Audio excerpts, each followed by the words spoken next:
Ini,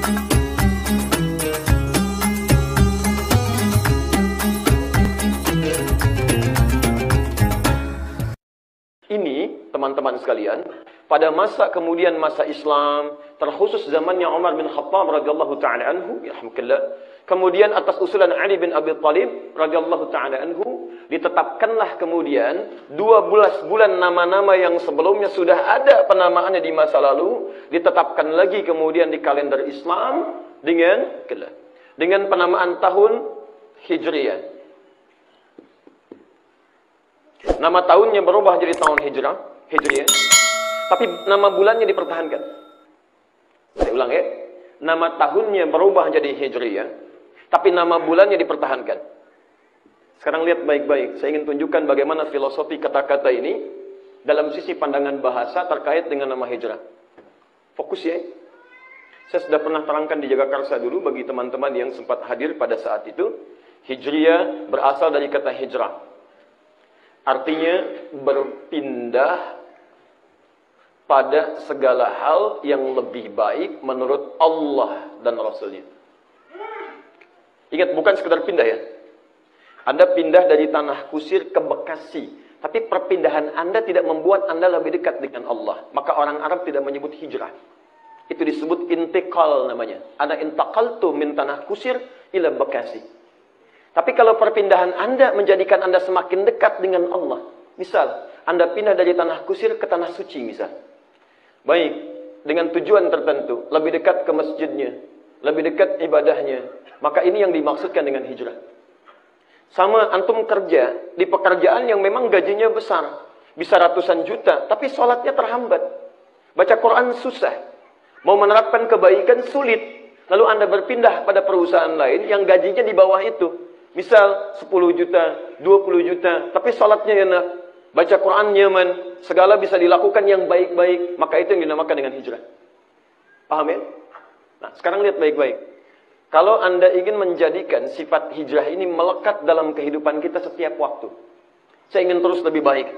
Hari ini lebih baik daripada kemarin. Jam ini lebih baik dari sejam yang lalu. Langkahnya lebih baik dari yang kemarin. Maka tambahkan ya nisbah. Sebelum huruf akhirnya, tambah huruf ya, berubah kalimatnya dari hijrah menjadi hijriyah. Kenapa tahunnya disebut dengan hijriyah? Seakan-akan memberikan pesan kepada kita. Bahwa dalam perjalanan tahun ini, setiap waktu Anda mesti lebih baik daripada sebelumnya. Jadi kalau kemarin Anda baca Quran cuma 10 ayat, sekarang naikkan 20 ayat. Kemarin Anda tidak sholat sunnah, sekarang sholat sunnah. Jadi kalau ada yang disebutkan tahun berapa sekarang hijriyahnya, begitu keluar kalimat hijriyah, itu pesan melekat dalam diri kita bahwa kita sedang disentuh. Apakah kamu sudah lebih baik daripada sebelumnya sejak saat ini? Itu poinnya. Nah, bagaimana rumusnya menjadikan hidup kita lebih baik? Diturunkan dalam nama-nama bulan. Ini yang seringkali, maaf ya, banyak orang berusaha menghilangkan nama-nama bulan ini, atau sekedar menyantumkannya dalam kalender, tapi tidak paham maknanya. Seharusnya ketika diingatkan tanggal berapa sekarang Al-Muharram, disebut Al-Muharram, saya harus meninggalkan yang haram-haram. 1, Al-Muharram. 2, tidak ada nama bulan Allah a'lam. Ya, fokus. Antum nih masih dia hafal-hafal hijriyah, susah ya. Baik, lihat. Setelah Al-Muharram, bulan kedua Safar. Saya tulis dulu ya. 3, Rabiul Awal. 4, baik. 4 apa? Yang Rabiul Akhir angkat tangan. Rabiul Tsani? Baik, sisanya Allah a'lam. Rabiul Akhir, bukan Rabiul Tsani ya, Rabiul Akhir. Karena kalau ada Tsani, nanti dalam bahasa Arab berarti ada Tsalits, ada Rabi, ada Khamis, Rabiul Akhir. Baik. Yang kelima, Jumadil Awal. Jumadil Awal atau Jumadil Ula? Jumadil Awal angkat tangan.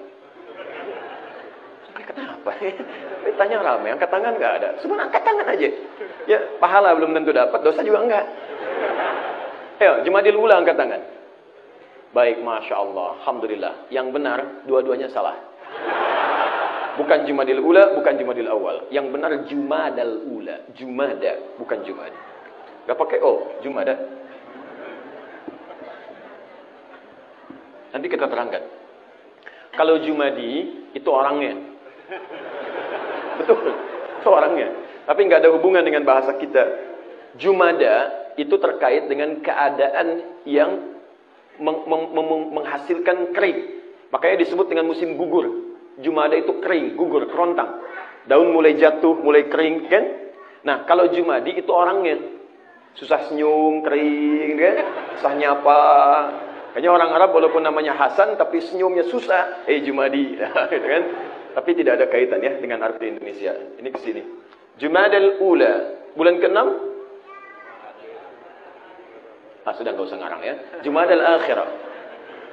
Jumadal Akhirah. Bulan ke-7 Rajab. Ke-8 Sya'ban.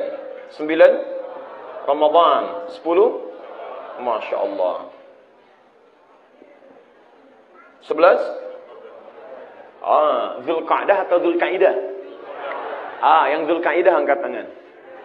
Baik, yang Zulqa'dah? Baik, dua-duanya salah. Yang benar Zulqi'dah. Baik. Tuh, saking kagetnya susah dihapus. Zulqi'dah, Qi'dah bukan Qa'dah. Tahan, Qi'dah. Zulqi'dah. Nanti saya terangkan apa bedanya Qa'dah dengan Qi'dah. Pelan-pelan. 12 Zulhijjah. Zulhijjah. Perhatikan baik-baik. Fokus. Pertama Al-Muharram.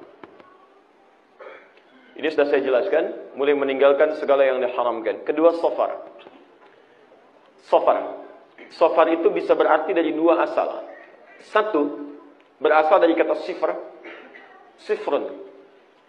Artinya 0, kosong. Sifrun, sifr, kosong. Kedua, bisa terambil dari kata safra, asfar, sesuatu yang menguning.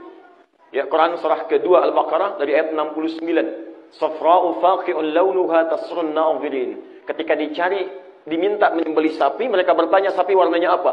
Ma launuha. Turun ayat, cari sapi yang warnanya kekuning-kuningan, safra. Dulu di zaman jahiliyah, kenapa dinamakan dengan bulan Safar? Karena sejak bulan kedua ini, orang-orang mulai keluar dari daerah-daerah Mekah untuk merantau. Ya, ada yang pergi ke Syam, ada yang pergi ke Syria, dagang. Termasuk Nabi SAW itu pernah pergi ke Syam. Beliau ditemani oleh pamannya. Kemudian nanti dengan Maisarah saat mulai beranjak dewasa dan sebagainya. Karena orang mulai banyak keluar dari Mekah, seakan-akan Mekah banyak yang meninggalkan, seakan-akan tempat Mekah menjadi tempat yang kosong. Karena orang sudah mulai keluar. Ini bahasa kiasan. Untuk apa mereka keluar? Untuk mencari emas ketika kembali yang berwarna kekuning-kuningan. Karena itulah kemudian bulan ini dinamakan dengan bulan Safar. Perhatikan baik-baik, ini jarang diterangkan. Tapi ketika pada masa Islam, kenapa dipertahankan namanya setelah Al-Muharram jadi Safar? Untuk memberikan keterkaitan makna dengan yang pertama. Lihat, Safar dari kata sifar, artinya kosong. Kalau orang sudah meninggalkan yang haram-haram dalam dirinya, maka yang haram itu sudah tidak ada tempat lagi dalam diri kita, kosong. Paham? Anda tinggalkan dusta, Anda tinggalkan yang buruk di mata, tinggalkan yang buruk di lisan, yang buruk di tangan, yang buruk di kaki. Kalau yang buruk-buruk sudah ditinggalkan, maka tidak ada tempat lagi dalam diri kita untuk yang haram-haram. Sifar. Kalau sudah tidak ada tempat untuk yang haram-haram, kosong, maka muncullah Rabi'. Rabi' itu asalnya bunga mulai tumbuh, yang dengan tumbuhnya itu kemudian menghadirkan, suasana yang enak, pemandangan yang indah, dan senang orang melihatnya. Antum kalau nanam pohon, yang diharapkan apanya? Buahnya, pohon yang ada buahnya. Tapi kalau antum nanam bunga, yang diharapkan apanya? Bunganya. Perhatikan baik-baik. Bukankah ibu kalau merawat bunga, kalau masih batang kan belum senang? Tapi begitu muncul bunganya, gembira kita mulai muncul. Lihat baik-baik. Tidak pernah dalam bahasa Arab disebutkan kalimat Rabi, kecuali menunjuk kepada hal-hal yang menyenangkan, baik dan menyenangkan.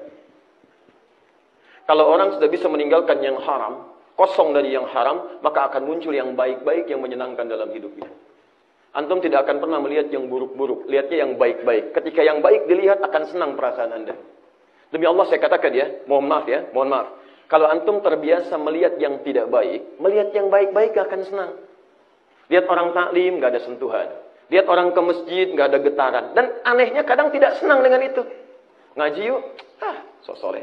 Oh, Masya Allah, luar biasa. Ya. Tuh.